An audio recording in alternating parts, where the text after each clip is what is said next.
కందుకూరులో ఏర్పాటు చేసిన స్వర్ణాంధ్ర స్వచ్ఛాంధ్ర కార్యక్రమానికి సీఎం చంద్రబాబు హాజరయ్యారు. ఇప్పుడు ఆ లైవ్ చూద్దాం. అక్కడ కుప్పలు కుప్పలుగా చెత్తంతా పేరుకుపోయే పరిస్థితి వచ్చింది. ఈ రోజటి నుంచి ఒకటే ఆదేశాలు ఇచ్చాం. కందుకూరులో ఆ మెషిన్ పనిచేస్తుంది. రాబోయే రోజుల్లో 25 మెట్రిక్ టన్నులు చెత్త ఇక్కడ తయారైతే ఆ రోజే కలెక్ట్ చేసి పూర్తిగా సెగ్రిగేషన్ చేసి రీసైక్లింగ్ పంపించే బాధ్యత ఈ ప్రభుత్వం తీసుకుంటామని చెప్పి కూడా నేను మీకు తెలియజేస్తున్నా. ఈ రోజు ఇంకొక పక్కన మీరు చూస్తే నెల నెల నేను అధికార యంత్రాంగానికి నిర్దిష్టమైన టార్గెట్లు ఇస్తున్నాను. ఏం చేశారో మళ్లీ సమీక్ష చేస్తున్నాం. 5 సంవత్సరాలుగా చాలా వరకు నిర్లక్ష్యం జరిగితే ఆ నిర్లక్ష్యాన్ని తొలగించి వేగాన్ని పెంచే పరిస్థితి తీసుకొచ్చాం. 48 కోట్లతో 40,000 వ్యక్తిగత మరుగుదొడ్లు పోయిన నెలకు ఈ నెలకు నిర్మాణం చేశాం. 55 కోట్ల విలువైన 1650 కొత్త కమ్యూనిటీ శానిటరీ కాంప్లెక్స్లు కానీ కమ్యూనిటీ పబ్లిక్ టాయిలెట్స్ కానీ మంజూరు చేశాం. 30 కోట్లతో 1000 కమ్యూనిటీ శానిటరీ కాంప్లెక్స్లు కట్టినటిని వినియోగాన్ని తీసుకొచ్చాం. ఈ రోజు మీరు చూస్తే దగ్గర 85 లక్షల మెట్రిక్ టన్నులు టౌన్స్ లో చెత్త పేరకపోయింది. దీంట్లో దగ్గర మొత్తం తీసిన తర్వాత ఇంకా 49 అంటే 36 లక్షల మెట్రిక్ టన్నులు ఇప్పటికే తీయగలిగాం. నారాయణ గారికి ఒకటే టార్గెట్ ఇచ్చాను. ఎట్టి పరిస్థితుల్లో అక్టోబర్ 2వ తారీఖున ఈ సంవత్సరం గాంధీ జయంతి రోజున 100% ఏ టౌన్ లో కూడా చెత్త లేకుండా లెగసీ చెత్త తీసే బాధ్యత మున్సిపల్ అడ్మినిస్ట్రేషన్కి అప్పచెప్పాను. అంటే ఒక ప్రభుత్వాన్ని మీరు చూస్తే ఆ రోజు మేము చెత్త ప్రభుత్వాన్ని విమర్శించాం కానీ 85 లక్షల మెట్రిక్ టన్నులు చెత్త పేరకపోయే పరిస్థితి వచ్చింది. చెత్త మీద పనిచేశారు. ఈ రోజు నేను ఒకటే చెప్పాను, అదే చెత్తను సంపదగా చేసుకుని ఆదాయాన్ని సంపాదించే మార్గానికి దోహదం చేసే పరిస్థితికి వచ్చాం. ఇంకో పక్కన మీరు ఒకసారి చూస్తే వ్యక్తిగత గృహ నిర్మాణం ద్వారా ఇప్పుడే మీరు చూశారు. మచిలీపట్నం నుంచి ఒక మాజీ టీచర్గా పనిచేసిన వ్యక్తి టెర్రాస్ గార్డెన్లో ఎక్కడికక్కడ కూరగాయలు పండించుకొని ఆరోగ్యవంతంగా ఉండే పరిస్థితి వస్తూ ఉంది. దీన్ని కూడా పెద్ద ఎత్తున తీసుకెళ్తాం. ఇంకో పక్కన నెల్లూరులో దగ్గర 10 మెగావాట్ వేస్ట్ ఎనర్జీ ప్లాంట్ పెట్టి 330 కోట్ల రూపాయలతో 620 మెట్రిక్ టన్నుల చెత్తను పూర్తిగా తొలగించే బాధ్యత తీసుకుంటాం. అది కూడా వీరిని తొందరలో పూర్తి అవుతుంది. ఇంకో పక్కన రాజమహేంద్రవరంలో 12 మెగావాట్ల కోసం వేస్ట్ ఎనర్జీ ప్లాంట్ ని 340 కోట్లతో నిర్మాణం చేస్తున్నాం. 640 కోట్ల రూపాయలు 640 టన్నుల వ్యర్థాలని వినియోగించే పరిస్థితి వస్తుంది. ఇంకో పక్క ఈరోజు చూశాను, ఇంకొడు గుంతలు కూడా ఎక్కడికక్కడ లేకపోతే అవన్నీ ఇచ్చారు. 60 కోట్లతో నరేగాలో ఈ పనులు చేస్తున్నారు. కమ్యూనిటీ సోక్ పిట్స్ కింద 40 కోట్లతో ఇచ్చారు. తొందరలోనే 300 గ్రామాలు ఓడిఎస్ ప్లస్ గా డిక్లేర్ చేసే పరిస్థితి వస్తుంది. ఈరోజు మీరు చూస్తే ఈరోజు రాష్ట్రంలో 29% గ్రీన్ కవర్ ఉంది. అంటే అడవుల్లో ఉండే పచ్చదనం, అదే మరి గ్రామాల్లో ఉండే చెట్లు కానీ హార్టికల్చర్ వల్ల 29% వచ్చింది. దీన్ని 50% చేయాలనుకుంటున్నాం. ఇది జరిగితే చాలా వరకు ఆక్సిజన్ లెవెల్ పెరుగుతాయి, కార్బన్ డయాక్సైడ్ తగ్గుతుందని చెప్పి కూడా నేను మీకు తెలియజేస్తున్నా. ఈరోజు ప్రపంచం అంతా కూడా ఆలోచిస్తున్నారు. టెంపరేచర్ పెరుగుతా ఉంది. సంవత్సరం ఎండలు పెరుగుతున్నాయి. పోయిన సంవత్సరం కంటే ఈ సంవత్సరం ఎండలు ఎక్కువ ఉన్నాయని ముందుగానే హెచ్చరికలు వస్తున్నాయి. అంటే దీన్ని బట్టి మనం అందరం ఆలోచించుకోవాలి. ఎప్పుడైతే వాతావరణ సమతుల్యం దెబ్బతింటుందో దీనివల్ల ఓసారి అధిక వర్షాలు వస్తాయి, అకాల వర్షాలు వస్తాయి, ఓసారి వర్షాలే పడవు, ఓసారి వర్షం పడితే ఒకే దిక్కడ ఏవైతే మేఘాలన్నీ కమ్ముకొని ఒకే దిక్కడ కుంభవృష్టి పడే పరిస్థితి వస్తుంది. మొన్న అదే జరిగింది విజయవాడలో. ఒకే రోజున ఒకే ప్రాంతంలో 40 సెంటీమీటర్ల వర్షపాతం పడిందంటే ఈ విషయం మీరు గుర్తుపెట్టుకోవాల్సిన అవసరం ఉంది. ఊర్లు ముంపుకు గురయ్యే పరిస్థితి వస్తుంది. అందుకని నేను మిమ్మల్ని అందరినీ కోరేది ఒకటే, ఇలాంటివన్నీ ఉన్నప్పుడు మన భవిష్యత్తు మన చేతుల్లో ఉంది. నేను అందుకే 2 కార్యక్రమాలకు ఎక్కువ ప్రాధాన్యత ఇచ్చాను. ఒకటి, ప్రతి నెల పేదల సేవలో ప్రభుత్వమని ఒక కార్యక్రమానికి శ్రీకారం చుట్టాను.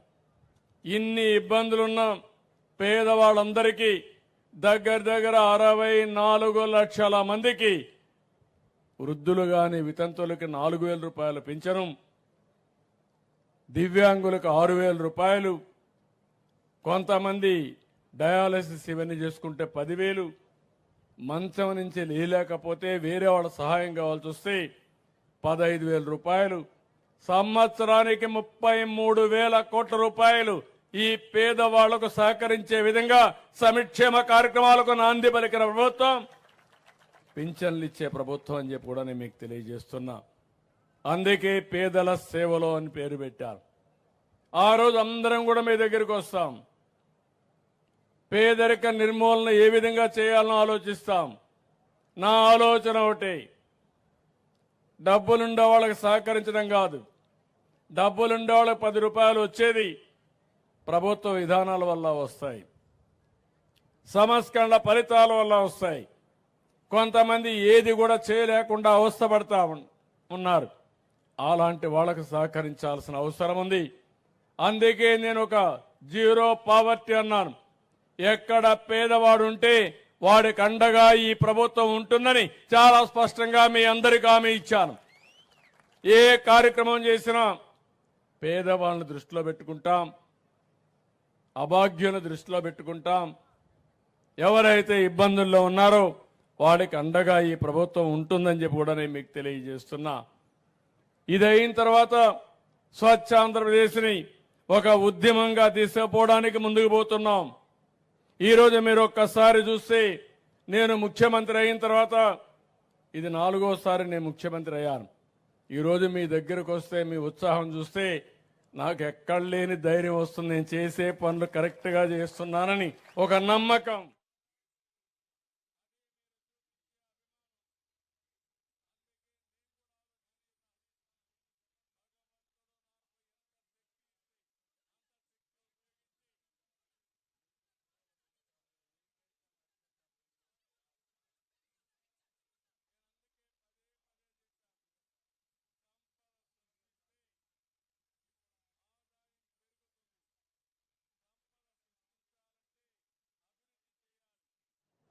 ఆదాయం వస్తే ఆ ఆదాయాన్ని పేదల సంక్షేమం కోసం ఖర్చు పెడతాం. పింఛన్లు ఇస్తాం, ఇంకా అనేక కార్యక్రమాలకు తల్లికి వందనం అన్ని ఇస్తాం. అది చేసి మళ్ళా అభివృద్ధి పైన ఖర్చు పెడితే నిరంతరం ఆదాయం పెరుగుతుంది. ఇది ఎక్కడ కూడా ప్రపంచం అంతా జరిగే విధానం. కానీ 5 సంవత్సరాల్లో ఆదాయం పెరగలేదు, సంపద సృష్టించబడలేదు. అప్పులు విపరీతంగా చేశారు. 10 లక్షల కోట్ల రూపాయలు అప్పు చేశారు. ఆ అప్పుకు వడ్డీ కట్టాలి, అసలు కట్టాలి. ఇప్పుడు ఆ అప్పులను చూస్తే నాకు భయం వేస్తా ఉంది. ఎందుకంటే మా ఆఫీస్కి వచ్చి మొన్నైతే మీరు అప్పు కట్టలేదని తకామని నోటీసు పంపించి స్టాక్ ఎక్స్చేంజ్ కూడా పంపించేశారు. పలాని గవర్నమెంట్ డబ్బులు కట్టలేదు కాబట్టి ఆ డబ్బులు రికవర్ చేయడానికి ఏం చేయాలనో చేస్తామని నోటీసు పంపిస్తే ఇమ్మీడియట్ గా అప్పులు చేసి ఆ డబ్బులు కట్టాల్సి వచ్చింది. కట్టకపోతే ఏమవుతుందంటారు మీరు? కట్టకపోతే ఎవడు అప్పు కూడా ఇవ్వడు. అప్పు ఇవ్వకపోతే అప్పు కూడా కట్టలేము. అప్పు కట్టలేకపోతే సంక్షేమ కార్యక్రమాలు చేయలేము.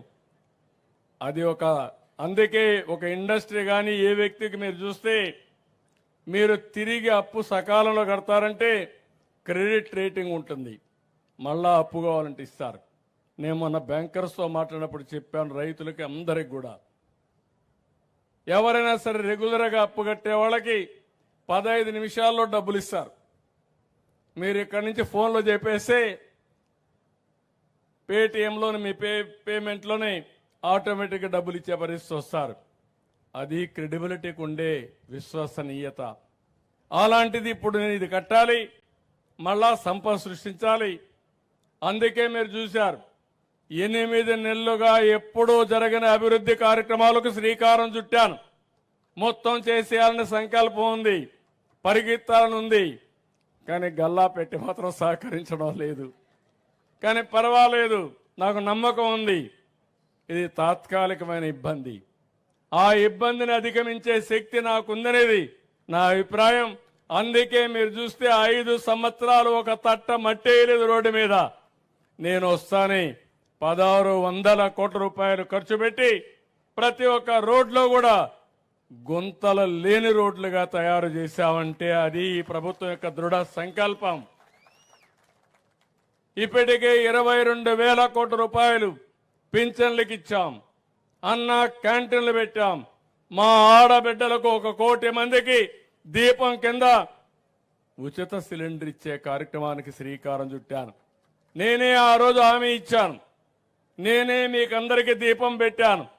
వీళ్ళు వచ్చి దీపం ఆర్పేస్తే మళ్ళీ దీపాన్ని మీ అందరికీ వెలిగించి మళ్ళా మీ అందరికీ 3 సిలిండర్లు సంవత్సరానికి ఇస్తానని చెప్పిన ప్రభుత్వం అని చెప్పి కూడా నేను మీకు తెలియజేస్తున్నా. ఇలాంటివన్నీ కూడా మనం చూసినప్పుడు మిమ్మల్ని కూడా నేను ఒకటే కోరుతున్నా. ఈరోజు ఈ ప్రభుత్వం ఇప్పుడే నేను ఇక్కడే మన పిల్లలను చూశాను. కందుకూరులో ఒక 15 మంది వర్క్ ఫ్రమ్ హోమ్.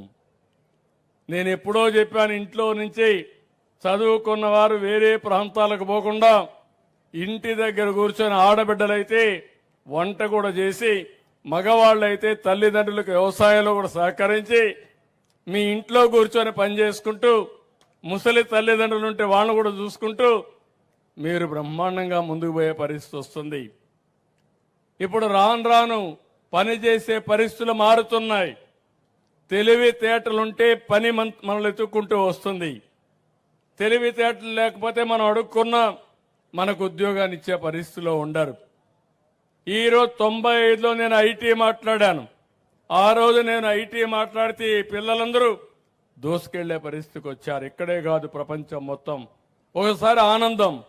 ఈరోజు మీరు ఒక్కసారి చూస్తే అమెరికాకు పోతే అమెరికాలో తలసరి ఆదాయం ఎక్కువ సంపాదించే వాళ్ళు ఎవరంటే దానికి చిరునామా తెలుగు వాళ్ళని చెప్పి కూడా నేను మీకు తెలియజేస్తున్నా. అమెరికాలో ఉండే అమెరికన్స్ ఆదాయం $60,000. అదే ఈ తెలుగు బిడ్డల ఆదాయం $1,20,000, వాళ్ళకంటే డబల్.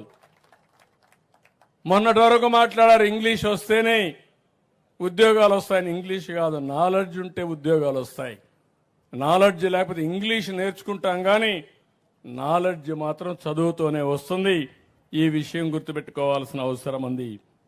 ఈరోజు మీ అందరి కోసం నేను చాలా ప్రయత్నాలు చేస్తున్నాను. నిన్న మొన్న మీరు చూశారు. ఇప్పుడు మీరు ఎక్కడికి పోయే పని లేదు.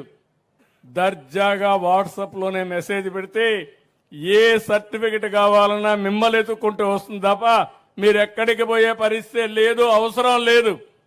నేను అందుకనే వాట్సాప్ గవర్నెన్స్ తీసుకొచ్చాను. ఇంతవరకు మీరు ఫోన్లో మీ స్నేహితులతోనో మీ కుటుంబ సభ్యులతో మెసేజ్లు పెట్టుకుంటున్నారు. ఇప్పుడు ఏ పని కావాలన్నా, ఇన్కమ్ సర్టిఫికెట్ కావాలన్నా, డేట్ ఆఫ్ బర్త్ కావాలన్నా, మీ కాలేజీల్లో హాల్ టికెట్ కావాలన్నా, ఒకటి కాదు ఇప్పటికి 160 సేవలు పెట్టాం. భవిష్యత్తులో ప్రభుత్వం ఇచ్చే ప్రతి ఒక్క సేవ కూడా మీ సెల్ ఫోన్లో వాట్సాప్ ద్వారా మీకు పంపించే బాధ్యత మాదని మీ అందరికీ హామీ ఇస్తున్నా. దీనివల్ల లాభం ఏంటి మీరు ఆలోచిస్తే, తిరిగే పని పోతుంది, మీ సమయం ఆదా అవుతుంది. ఇంకో పక్క మీకు సులభతరంగా ప్రభుత్వం మీ ఇంటి దగ్గర ఉండే పరిస్థితి వస్తుంది. ఎన్టీ రామారావు గారు ఉన్నప్పుడు ప్రజల వద్దకు పాలన వికేంద్రీకరణ చేశాం, మండల వ్యవస్థలు తీసుకొచ్చాం. నేను వచ్చిన తర్వాత ప్రజల వద్దకు పాలనని మీ గ్రామాలకు వచ్చే సేవలు అందించాం. ఇప్పుడు మీ సెల్ ఫోన్లోనే పరిపాలన మీకు అందించే పరిస్థితికి వచ్చామంటే అది టెక్నాలజీ మహిమని చెప్పి కూడా మీకు తెలియజేస్తున్నా. ఇంకో పక్క మీరు ఏ పని చేయాలన్నా దానికి అనుకూలంగా ఏమేం చేయాలని నేను ఆలోచిస్తున్నాను. ఈరోజు పింఛన్ ఇస్తే మీ దగ్గర అభిప్రాయ సేకరణ చేస్తున్నాను. అన్నా క్యాంటీన్లో మీరు భోంచేస్తే పరిశుభ్రంగా ఉందా, ఏ విధంగా ఉందో సమాచారం తీసుకుంటున్నాను. లేకపోతే మీరు గ్యాస్ ఇస్తే అది సక్రమంగా ఇచ్చారా లేదా, మధ్యవర్తులు డబ్బులు అడిగారా, ఈ సమాచారం తీసుకుంటున్నాను. ప్రభుత్వ హాస్పిటల్కి వెళ్తే ఆ ప్రభుత్వ హాస్పిటల్లో ఏ విధంగా సేవలు అందిస్తున్నారో క్యూఆర్ కోడ్ పెట్టి సమాచారం తీసుకుని దానిపైన అధికార యంత్రాంగాన్ని జవాబుదారీతనం తీసుకొస్తున్నా. అంటే ఒక వినూత్నమైన ఆలోచనతో ఈ ప్రభుత్వం ముందుకు పోతున్నాం. నేను అందుకే పదే పదే మిమ్మల్ని అందరినీ కోరాను. ఒకప్పుడు కష్టపడి పనిచేయాలి, ఇప్పుడు కష్టం కాదు, తెలివిగా పనిచేయాలి, స్మార్ట్గా పనిచేసే పరిస్థితి వచ్చింది. ఆ విషయం మీరు గుర్తుపెట్టుకోవాల్సిన అవసరం ఉంది. ఈరోజు మీరు చూసినప్పుడు వ్యవసాయానికి డ్రోన్లు వచ్చాయి. ఎక్కడైనా కానీ తెగుళ్ళు వస్తే ఎక్కడ తెగుళ్ళు వచ్చాయో అక్కడే మందు కొట్టే పరిస్థితి వస్తూ ఉంది. ఇది వినూత్నమైన ఆలోచనలు. ఈరోజు వ్యవసాయ పరికరాలన్నీ ఆధునికమైన పరికరాలన్నీ వచ్చే పరిస్థితి వచ్చింది. నేను 30 ఏళ్లకు ముందు డ్రిప్ పెడితే అందరూ ఎగతాళి చేశారు. ఇప్పుడు డ్రిప్ అంటే కామన్ అయింది. అంటే ఈరోజు ఇవన్నీ కూడా మనం ముందుకు పోతూనే, ఒకప్పుడు 95లో నేను ఇన్ఫర్మేషన్ టెక్నాలజీ మాట్లాడాను. 2025లో మాట్లాడుతున్నాను, ఆర్టిఫిషియల్ ఇంటెలిజెన్స్ మాట్లాడుతున్నా. ఈరోజు మీరు గుర్తుపెట్టుకోవాలి, మీకు ఏదైనా డౌట్ వస్తే మీరు స్నేహితులను అడుగుతారు, మీ ఫ్రెండ్స్ని అడుగుతారు. ఇప్పుడు మీ దగ్గరుండి ఏని అడిగితే, చాట్ బాట్ని అడిగితే అదే చెప్పేస్తుంది ఏది వాస్తవం ఏది కాదని. దానిపైన మీరు ఆలోచించుకునే పరిస్థితి వస్తారు. ఒక పక్క ఐటీ పిల్లలు యూజ్ కేసెస్ తయారు చేసే పరిస్థితికి వస్తున్నారు. నేను ఒకప్పుడు చెప్పాను, ఉద్యోగం చేయమని చెప్పాను. ఆ తర్వాత ఉద్యోగం చేయడం కాదు, ఉద్యోగాలు ఇచ్చే స్థాయికి మీరు ఎదగాలని చెప్పాను. అదేదో హైదరాబాద్కో బెంగళూరుకో ఢిల్లీకో పోవాల్సిన అవసరం లేదు. ఈ రోజు మీ ఇంట్లో మీరు కూర్చొని నాలెడ్జ్ ఎకానమీలో పనులు చేసే పరిస్థితి వచ్చింది, కంపెనీలు ప్రారంభించే పరిస్థితి వస్తుంది. ఇది వాస్తవం అని చెప్పి కూడా నేను మీకు తెలియజేస్తున్నా. నేను రైతులందరికీ ఒకటే విజ్ఞప్తి చేస్తున్నాను. ప్రజల్లో ఆహారపు అలవాట్లు మారాయి. ఒకప్పుడు అందరం కూడా వరిధాన్యమే తినేవాళ్ళం. అంత మునుపు అయితే మన నాయకుడు ఎన్టీ రామారావు గారు రాకమునుపు అందరూ రాగి సంగటే తినేవాళ్ళు. ఆయన వచ్చిన తర్వాత ₹2 కేజీ బియ్యం పెట్టి అందరికీ రైస్ ఇచ్చే పరిస్థితికి వచ్చారు. ఈ రోజు రైస్ కూడా తినే పరిస్థితి లేదు. చాలా మంది షుగర్ వస్తుందని రైస్ మానేసి కూరగాయలు ఎక్కువ తింటున్నారు, లేకపోతే ప్రోటీన్స్ ఎక్కువ తింటున్నారు, మిల్లెట్స్ ఎక్కువ తినే పరిస్థితికి వస్తున్నారు. ఇలాంటివి వచ్చినప్పుడు రైతులు కూడా మారాల్సిన అవసరం ఉంది. ఇప్పటికే చాలా మంది మారారు. ప్రజల ఆహార అలవాట్లు బట్టి మన పంటల విధానానికి కూడా శ్రీకారం చుట్టాం. రాయలసీమలో హార్టికల్చర్ వస్తూ ఉంది, ఆంధ్రాలో అక్వాకల్చర్ వస్తూ ఉంది, మిల్లెట్స్ ఎక్కువ ఉత్పత్తి చేసే పరిస్థితికి వచ్చారు. ఇలాంటి అనేక కార్యక్రమాలతో మనం ముందుకు పోతున్నాం. ఈ విషయం కూడా మీరు ముందు గుర్తుపెట్టుకోవాల్సిన అవసరం ఉంది. నేను అందుకని ఒకప్పుడు కరెంట్ అయితే ఎక్కడో ఉత్పత్తి అయ్యేది. ఈరోజు మీ ఇంటి పైన మీరు కరెంట్ ఉత్పత్తి చేసుకునే పరిస్థితికి వచ్చాం. రూఫ్ టాప్ లో పవర్ తయారు చేసుకునే పరిస్థితికి వచ్చాం. సూర్యగర్లో ప్రతి ఒక్క ఇంటికి 2 కిలోవాట్లంటే 240 యూనిట్లు ఉత్పత్తి చేసుకోవడానికి ఫ్రీగా ఇస్తున్నాం ఎస్సీలకు ఎస్టీలకు. మిగిలిన వాళ్లకు 3 యూనిట్ల వరకు అంటే 3 కిలోవాట్లు ఇస్తాం. 3 కిలోవాట్లను 78,000 రూపాయలు సబ్సిడీ ఇస్తాం. మీరు పెట్టుకొని దానికంటే ఎక్కువ అయితే మీరు తిరిగి పే చేయడం కానీ, లేకపోతే మేమే పెట్టి మీకు ఇస్తాం. ఆ పైనుండే డబ్బులు తీరే వరకు మీ కరెంటు డిపార్ట్మెంట్కి ఇస్తే దాన్ని స్వాపింగ్ చేసుకుంటారు, అడ్జస్ట్ చేసుకుంటారు. ఆ విధంగా కూడా ముందుకు పోతున్నాం అని చెప్పి నేను మీకు తెలియజేస్తున్నా. ఈరోజు నేను ఒకటే మిమ్మల్ని కోరుతున్నాను. నేను ఒక 10 ప్రిన్సిపల్స్ తీసుకున్నాను. జీరో పావర్టీ నా జీవితాశయం. ఎన్టీ రామారావు గారు ఎప్పుడూ చెప్పేవారు, పేదరికం లేని సమాజాన్ని చూడాలనేది ఎన్టీఆర్ కళ. దాన్ని సాధించడానికి నేను మీకు అండగా ఉంటానని మరొకసారి మీకు తెలియజేస్తున్నా.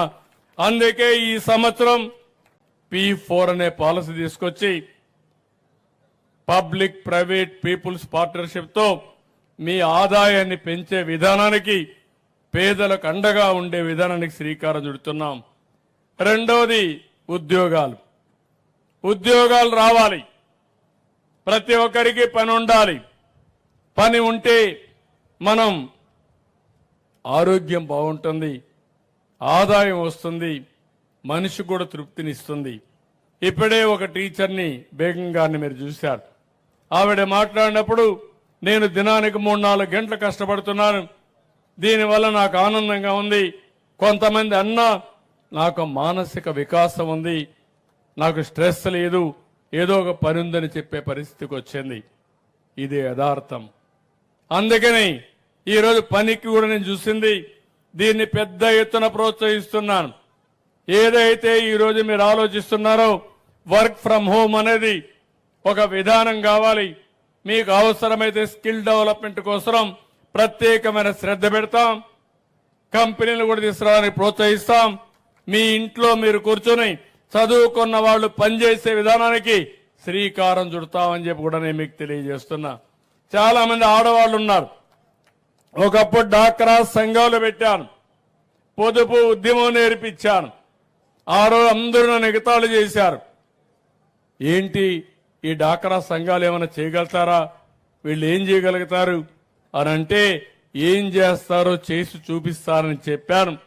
నేను ఆ రోజు వేసిన విత్తనం ఈ డాక్రా సంఘాలు, మా ఆడబిడ్డలని చెప్పి కూడా నేను మీకు తెలియజేస్తున్నా. ఈరోజు బ్రహ్మాండంగా ముందుకు పోయారు. పొదుపు ఉద్యమంతో ప్రారంభించి ఒక శక్తివంతమైన మహిళా శక్తిగా మీరు తయారయ్యారు.